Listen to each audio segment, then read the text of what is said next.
Welcome, my dear people. Welcome to LIONESS Rising, your podcast for sacred business development and soul wealth ascension. Here's Lexi, your host, healer and cosmic shaman, psychic channel. And today I have Laura Niese as my guest, who's a beautiful business coach living in Bali, living her dream life. And I invited her today to share her story and her growth, and also how she's navigating through her business and life despite all challenges which we can experience in our day-to-day life, because we are still human in our 3D vessel. So thank you, Laura, for being here. Thanks so much. I'm so excited to be here with you guys. Yeah, you can share more about your work and your vision. I would be super curious to hear about it from your words. Yeah, so it's funny. I actually did not start in business, sales, marketing. I actually started my journey as a nurse.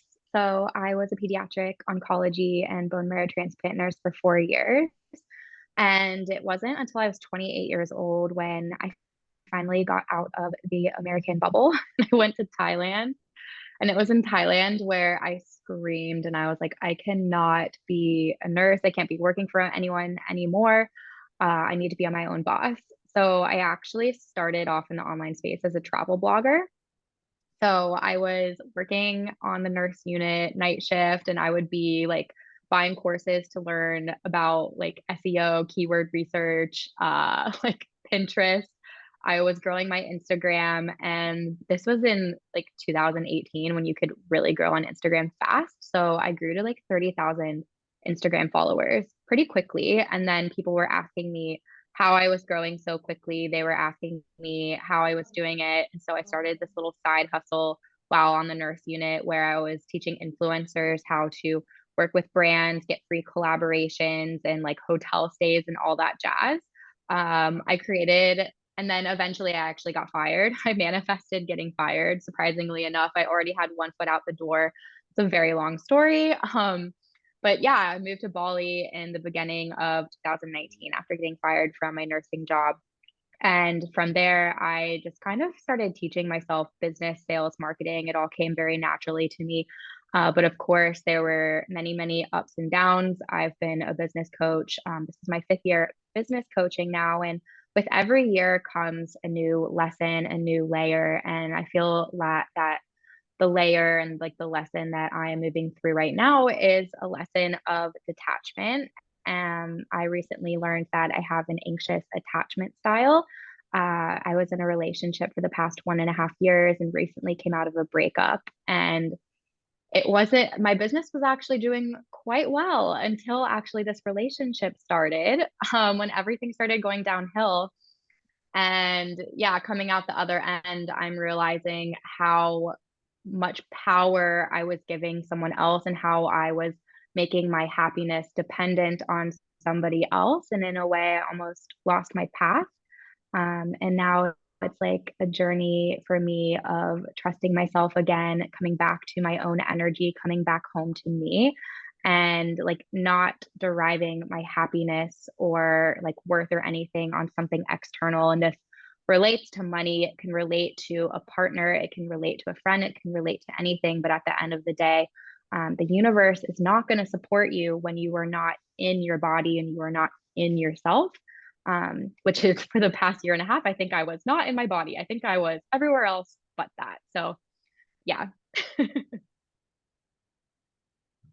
Thank you for sharing. Okay.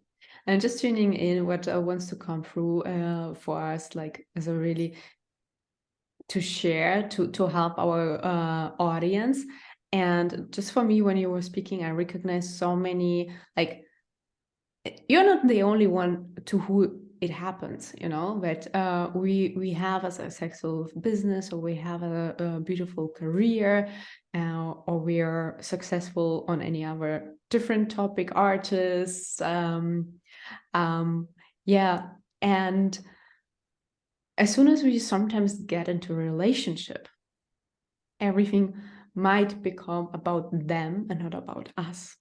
So it's kind of, I see this fusion of like, not as a sacred union, not like, okay, we are coming together and we create something together, but more like as a, I say it sometimes like, okay, when we tend to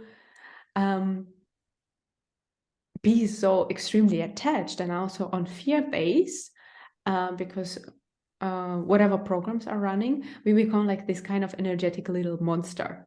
I call it the Jabba, from Star Wars, this little glue monster. And this is how it feels energetically. So what I sometimes teach to my clients is like, learn the difference between the fiery love, the passion, this pure love, and the emotional glue. Because most of the time, we don't even know the difference between, is it the real free love, or is it actually a trauma response love? And I think from this conversation, we can initiate a whole healing journey for the listeners who might resonate with it, how to be in your own energy and how to stick to your own truth, even if you're in love. And because being successful and being in your path of light and on your mission doesn't mean that you need to lose yourself. Actually, the opposite. A relationship will be very supportive for you and your purpose. Exactly.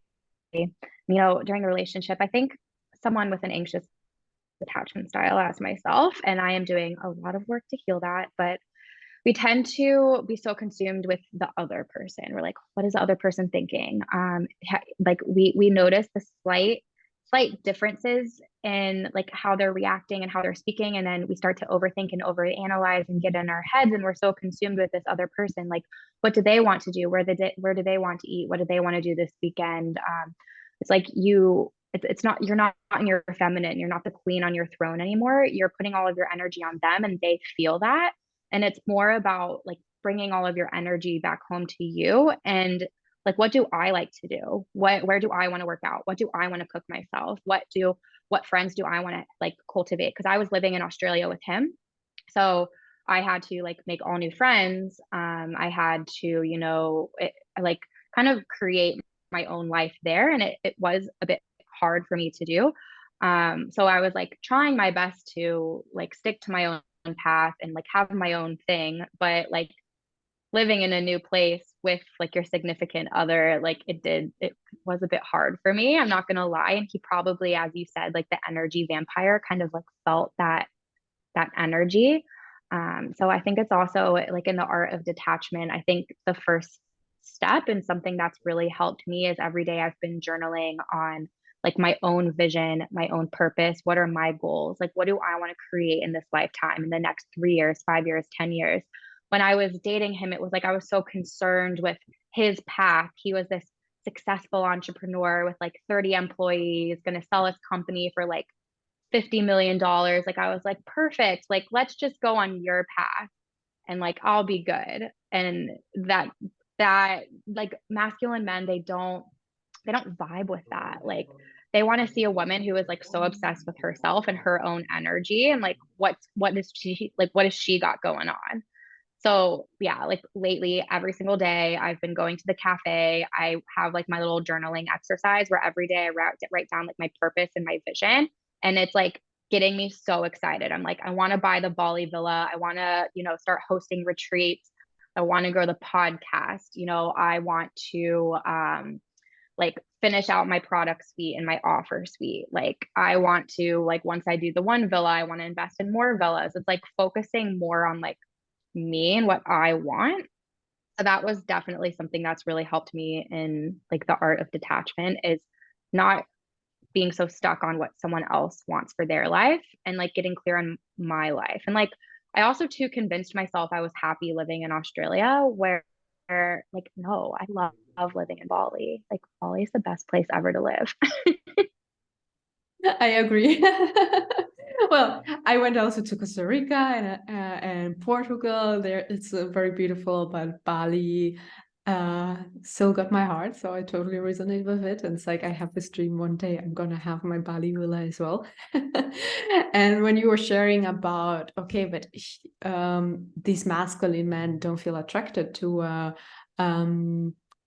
women who make everything about them. And it's funny because from the wounded patriarchal society, this is exactly what they want. And this is somehow how we were conditioned as women, to believe, to act as soon as we are in a relationship, because for the last 2,500 of years it was supposed to be this way, at least like in our Europe or America, like these Western cultures. So this is what we learned, and it's so beautiful to see when we actually enter into our higher frequencies of divine feminine and divine masculine. Like, again, if you're listening for the first time to this podcast right now, as a woman or man or non-binary, we still have both of these energies. So it's not about sexes, it's not about gender, it's about the energy, which is masculine and feminine. So and we all have this divine feminine and divine masculine within us, and it's how we operate. So, and in a relationship, I see this two divine entities being by themselves, coming together, and still being supportive of each other's path. And yeah, this is something which we constantly learn. I would not say that I'm perfect in that. Probably I'm not. Like, if I just go into and I'm a little bit like sad or lower vibrating, I'm gonna like be super annoying to my boyfriend, and I will be like becoming this Jabba monster with him. So I think it's everything normal. It's just like for you, okay, to what extent? So is it becoming like too much? Do I honor boundaries of a person? And yeah, it's like so much to learn from thank you so much for sharing your experience with us, because yeah, let's see what's gonna come up next in terms of divine detachment for us in relationship and business.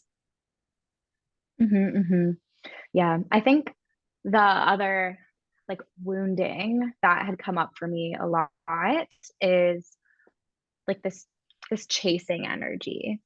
So for me growing up, my mom, she had this very distorted view of feminine energy. She tended to crowd and tended to like control out of fear of being abandoned. And so it's like I may unconsciously bring this into my relationship, not in a controlling way. Like, I have read all there is to know about feminine energy. I don't control anyone, but it's more that I would chameleon myself into what I thought this person wanted me to be. So this person would love me. And it's like at the end of the day, it's almost like a subtle form of manipulation, because, and it's like selfish, because it's like I am trying to fill a void within myself of maybe not feeling good enough or feeling worthy. So I'm going to chameleon myself into something that I think you would approve of so that I can get love from you. And this has been a big theme of mine, is like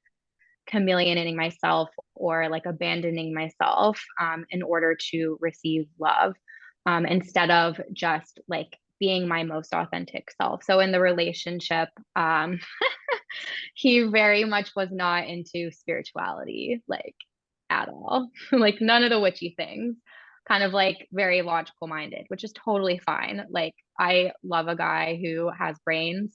My like Venus is in Mercury. So I love somebody who is like just very smart, can like have a conversation, love that. But it was like, okay, like let me hide this part of me. Let me like not, do all my witchy rituals and things like that. Let me dim that part of me down. And then how it also showed up, like the chameleoning, was like me not being able to like express my needs or my boundaries or my wants out of fear of being too needy, or out of fear like this person might break up with me. It's kind of like when you have an anxious attachment style, you have this all or nothing thinking where you think that, one fight will lead to them breaking up with you. Like, this one thing is like a big deal and it'll end up in a breakup. So like keeping my mouth shut, being too afraid, because we would do long distance every once in a while, like being too afraid to like ask for more reassurance, or like ask for good night texts or good morning texts, or like more phone calls. Like I was just like, oh, let me just play it cool and like be cool with everything. Like I won't express what I really desire and what I want, because what if this person breaks up with me? But like, what part of me was so afraid that he would break up with me? Like if he did break up with me, like I would be fine.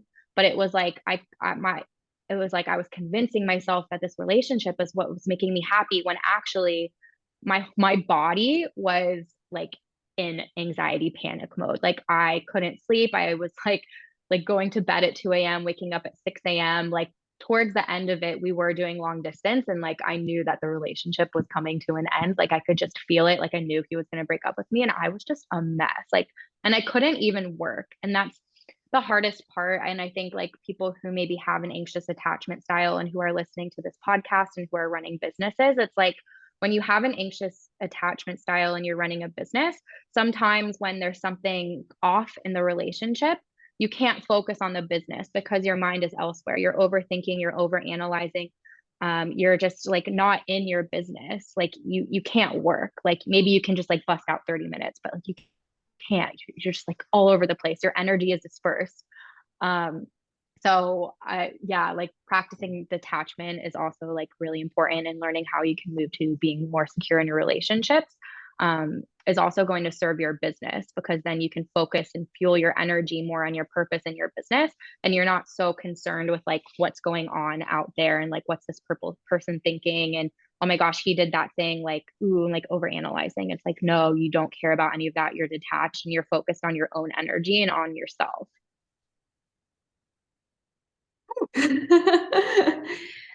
Thank you. I just had a download, and one of these was basically when we are denying ourselves, we are denying our purpose. Like if you we basically try to fit us in a small little box, which was not designed for us, because this box is holding someone else. And this is not love. So more beautifully would it be if you would feel like, or the listeners, you would feel so confident and so true and safe within yourself, that no matter where you are in the world and with whoever you are, you feel safe to shine your light, to make your little rituals, to speak your truth, to not be scared that you will be disliked, because it's nothing like what to be disliked about. It's like, okay, that's your thing, it's not my thing. Keep on doing it, as long as you don't force me to watch your romantic series with me, because I really don't like it, that's fine. Or I don't know. Okay, if I don't need to watch football with you, that's also fine. So we both have our hobbies, because for us human beings, and we committed to come here on earth and to make these experiences, and it takes us way more energy. It costs us so much energy to do things which we don't like. So even if it's something which we usually would like to go for coffee with a friend, and we force ourselves on the day, maybe we feel tired, and I know that you're a manifestor, so we both don't have consistent energy to us, so I know how it can feel. So we don't feel motivated, or for whatever reason we don't want to go into the coffee, and if we force us, it will cost us way more energy than actually giving us. And instead, doing things what gives us pleasure feeds our energy. So it's pretty cool to analyze it when it is in our businesses and our lives. And it's so funny because you said like, okay, when you have this attachment style, and I was thinking like, wow, I actually have the opposite, because when I was it's more in the past, when I was going through a rough patch in life, I tend to escape in my work.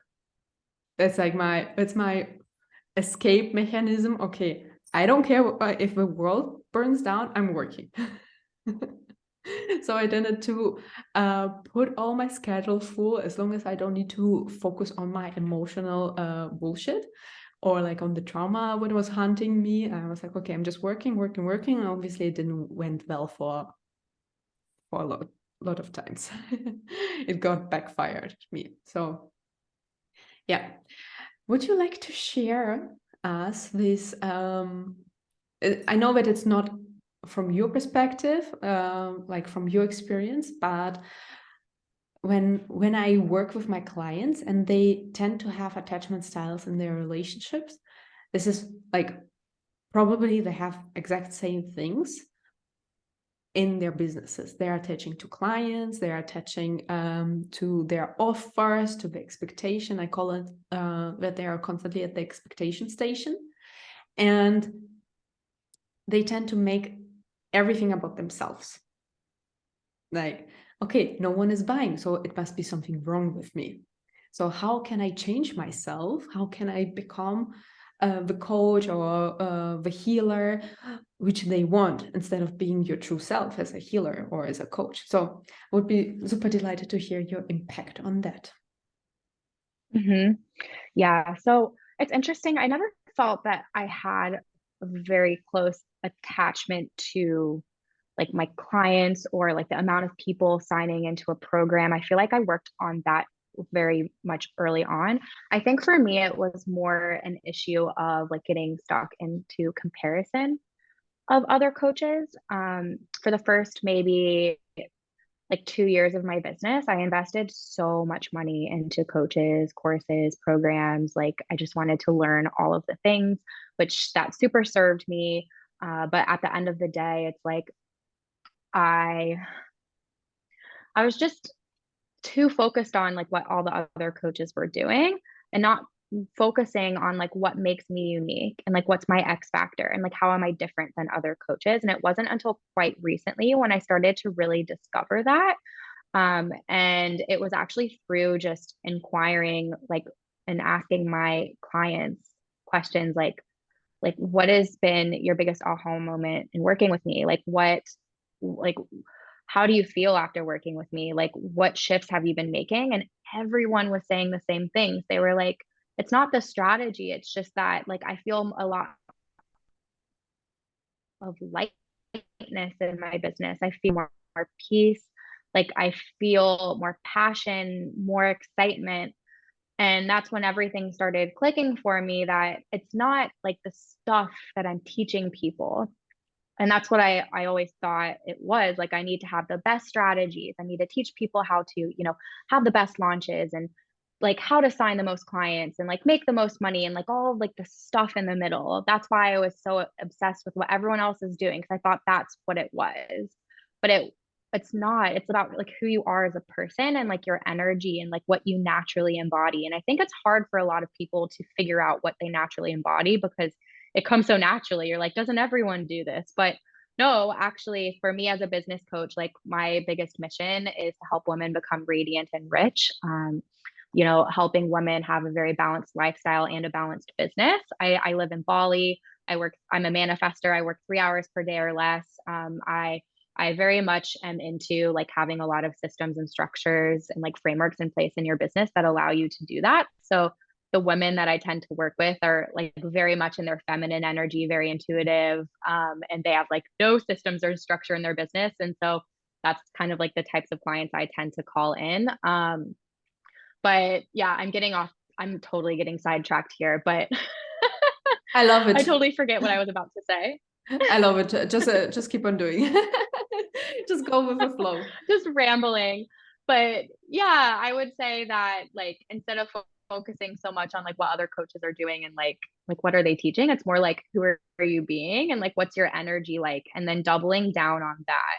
And so I had to, again, it like comes back to like focusing on yourself and like your mission and your purpose and your vision. Like how are you standing out? Like how are you different? And I learned that like I'm different because I'm going to help you harmonize your life and like help you have a dreamy life where you do feel more ease and peace and flow and like passion and excitement.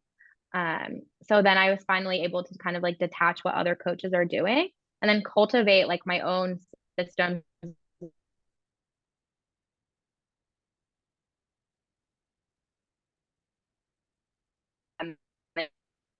feminine energies.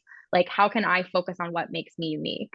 So that's kind of, I guess, like how I got into detachment. And it really boils down to, I believe, like your personal brand. So the second I started focusing on my personal brand, that's when everything changed. And I think a lot of people think that like your personal brand is your personality and your colors and your aesthetics and like all the pretty things, but it's deeper than that. It comes down to like your beliefs, your values, your mission, your purpose, your X factor, and it comes down to like your passions outside of your business too. Like I find coaches who only talk about business all the time so boring. Like, what are you doing outside of your business? Like, I want to know more, like more depth with you. And then like on top of all of that, it comes down to you really like cultivating this awesome self-concept of yourself.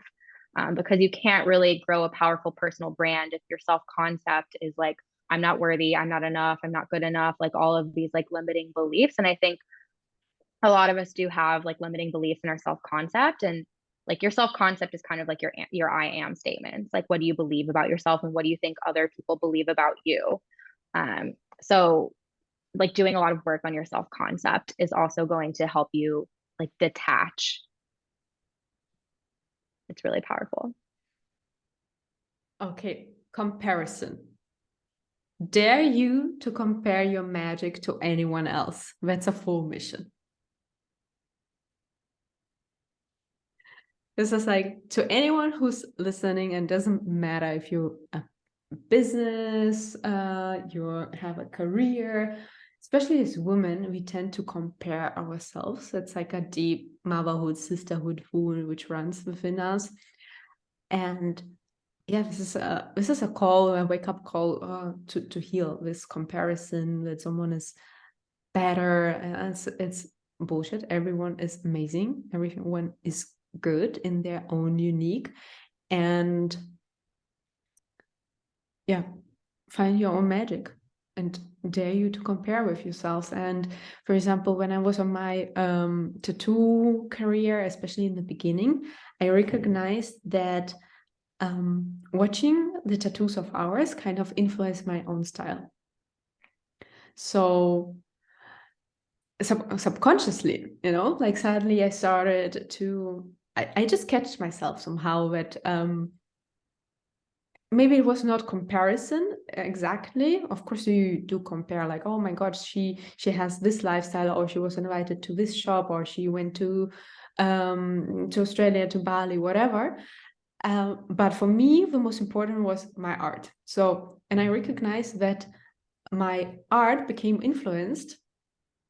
And I was like, kind of like jumping from one style to the other. I couldn't decide myself. So and what I did is like, I literally blocked these tattoo artists, not because they were bad people, but just because I didn't want to see their content. I wanted to find out and let my own unique flow of tattooing, the same way with coaching and how I run my business, let it unfold. And for this, like content detox, mentor detox, maybe. This is something what I recommend my clients, like, okay, unfollow everyone or like remove the app and don't go in there. Who are you? Without comparing you constantly. And this is what I did. Like I didn't follow these tattoo artists. Like I didn't wanted to see their art for like 1-2 years. I was a little bit extreme because it takes a little bit longer to manifest, like to be really confident in your own tattoo style. And I guess when you're having a coaching business, or you're leading a company or something, you are unfolding your own unique style of leadership, of entrepreneurs, without copying someone else. So it's like, what's your originality? What's your uniqueness? And I think sometimes that a lot of people aren't even brave enough to explore it, sadly. Mm-hmm. So maybe this is also it takes a lot of self-trust. Yeah, to be brave enough to start exploring it. Okay, I don't mind failing thousands of times, but at the 1001 time, I'm gonna get my shit done. Mm-hmm. Okay, comparison, healing comparison. So what helped you? Like, what were your practices to heal this comparison and to get out, to pluck yourself out of it? I started focusing on my personal brand. I got clear on like, what is my mission?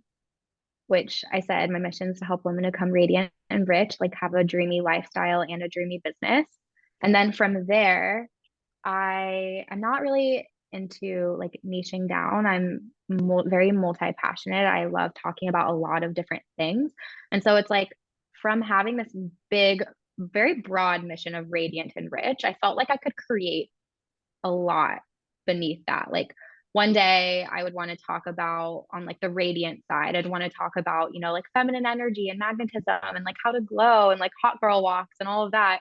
And then on the rich side, I'd be like, okay, I want to talk about marketing. I want to talk about like personal branding. I want to talk about launching. I want to talk about funnels. Like I had this very broad mission that allowed me to just like focus on all these different parts of me and just like create content, not so much from like a place of, okay, I have this very specific offer, I need to fill it, let me like only talk about this one thing. It was like it allowed me to like room to breathe and room to really just learn about all of these different topics that interest me. So like one time, like one month, I'd be super into learning about like the gene keys and I would create about that. And then like one month I would be really into like business strategy.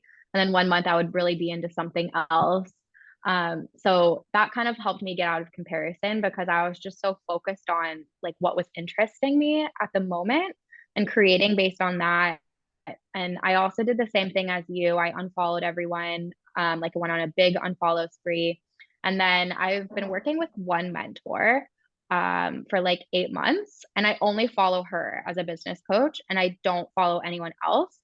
Whereas before, I was working with a lot of different coaches and like receiving a lot of different opinions, a lot of different ideas. And for me, like I really resonate with this coach's values.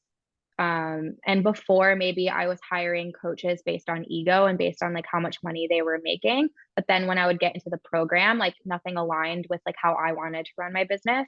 So I think working with a business mentor or like a healer or like whatever line of work you're in, like working with someone whose values line up with yours, and then just listen to them. And like obviously you have your own like thoughts, voice, opinions, things like that, but I think tuning out the noise of like everyone else really really helped me. um yeah, and then just like talking with my clients, like learning more about myself through my clients and like the impact that I'm making on them was really helpful as well. Thank you. Okay. Thank you so much for sharing your wisdom drops. Your manifesto queen. It's so funny. Every time I meet a manifestor, it's like, okay, never tell a manifestor what to do. They really don't like it. Let them find their own way. And just like when you shared, like, okay, you've been working with so many coaches, and I was like, yeah, maybe all these ideas that they bring, it's kind of like, okay, we are tuning in. Like, for example, if you're a sacral generator, with a sacral authority, you will feel like, oh yeah, this is something what I want to respond to. This is a great idea. But I think that maybe for manifestors and reflectors and projectors, it doesn't work this way. We are like, okay, let me feel. Do I feel my urge? For me, it's different. I need like, for me, 1 month feels like 1 day. So I might be a little bit like very fluid and flowy. So everyone has to find their own uniqueness. Like how do you operate? How do you work? What suits you and your energy? Like, and we're not just talking about human design here. It's like what suits to you, because everyone is incredibly unique. And I say there's like 7 billion people out there, so there's 7 billion unique ways to have a successful life and business. So what's yours? Go on that journey, you know? So thank you so much, Laura, for sharing your magic. Thank you to the listeners I would be absolutely delighted to hear all your feedback, and if you have any questions, and um, also sharing your struggles in terms of attachment and comparison, because I really think that this episode was valuable and really honest. So here, thank you so much, Laura. And I will put all the links below so you can find Laura.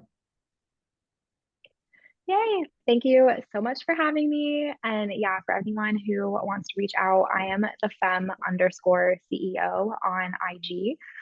If you want to, yeah, feel some Bali vibes and learn more about business. Thank you. Bye.